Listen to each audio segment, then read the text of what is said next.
दोस्तों, इस बार की रिपब्लिक डे परेड में भारत अपनी एक बहुत ही स्पेशल मिसाइल को दिखाने वाला है और ऐसा लंबे समय के बाद होने जा रहा है जब हमारी रिपब्लिक डे की परेड में हमको कोई बैलिस्टिक मिसाइल देखने को मिलेगी। अभी आप अपनी स्क्रीन पर जो ये ट्विन लॉन्चर से लैस मिसाइल देख रहे हैं, ये हमारी प्रिले मिसाइल है। भारत ने प्रिले मिसाइल को अपनी सबसे एडवांस टेक्नोलॉजी को इस्तेमाल करते हुए बनाकर तैयार किया है। हमारी प्रिले मिसाइल की सबसे खास बात यह है कि जब इस मिसाइल के वॉरहेड एटमॉस्फेयर में एंटर होते हैं, उस समय ये वॉरहेड अपने साथ में कई डिकोय को लेकर आते हैं, जिसका सबसे बड़ा फायदा हमको यह होता है कि अगर दुश्मन देश की तरफ से हमारे वॉरहेड को मारने के लिए अपनी इंटरसेप्टर मिसाइल को फायर किया जाएगा, उस समय जो हमारे ये वॉरहेड होंगे ये एकदम से डिकोय को लॉन्च करना शुरू कर देंगे और जो दुश्मन देश की इंटरसेप्टर मिसाइल होगी वो हमारे डिकोय से जाकर टकरा जाएगी, जिस कारण हमारी जो मिसाइल का वॉरहेड होगा वो पूरी तरीके से सुरक्षित होगा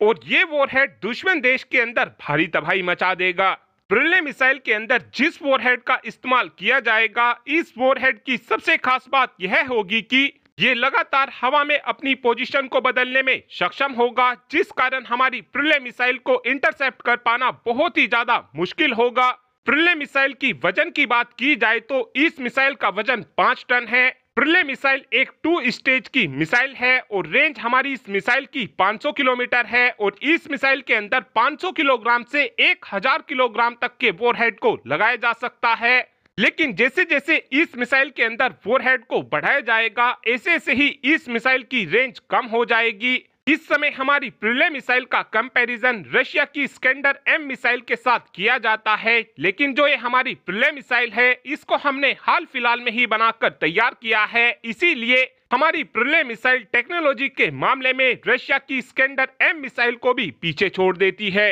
हमारी इस प्रिले मिसाइल की एक सबसे बड़ी खास बात यह है कि हमारी ये मिसाइल दुश्मन देश की वायुसेना को पूरी तरीके से पैरालाइज कर सकती है और ऐसा हमारी प्रिले मिसाइल कर कैसे सकती है, अब इस बात को समझने की कोशिश करते हैं। जहां पर जो नॉर्मल मिसाइल होती है उन मिसाइलों की मदद से हम दुश्मन देश के रेडार स्टेशन, फ्यूल डिपो और एयर बेस को तबाह कर सकते हैं, लेकिन जो ये हमारी प्रिले मिसाइल है, इस मिसाइल के अंदर एक स्पेशल तरीके के वॉरहेड का इस्तेमाल किया जाता है, जिसकी मदद से हमारी प्रिले मिसाइल काफी आसानी से दुश्मन देश के रनवे को तबाह कर देती है। और अगर आपने एक बार दुश्मन देश का रनवे तबाह कर दिया, उसके बाद दुश्मन देश चाहकर भी अपनी वायुसेना की मदद से हमारे ऊपर हमला नहीं कर सकता है और जितने भी फाइटर जेट उस बेस के ऊपर खड़े होंगे उन सभी को फिर हम एक के बाद एक मिसाइल मारकर काफी आसानी से तबाह कर देंगे, जिस कारण दुश्मन देश की वायुसेना पूरी तरीके से पैरालाइज हो जाएगी। और अभी तक इस काम को करने के लिए हम प्रहार मिसाइल की मदद लेते थे, लेकिन हमारी प्रहार मिसाइल के साथ में सबसे बड़ी परेशानी यह थी कि ये मिसाइल काफी आसानी से पाकिस्तान के सारे बेस को तो अपनी रेंज में लेकर आ सकती थी, लेकिन इस मिसाइल की रेंज में चाइना के एयर बेस नहीं आ पाते थे। लेकिन प्रिले मिसाइल के आ जाने के बाद अब चाइना के भी हर एक एयर बेस भारत की इस मिसाइल की रेंज में आ जाएंगे और इस बार हमको ये हमारी प्रिले मिसाइल हमारी रिपब्लिक डे की परेड में देखने को मिलेगी।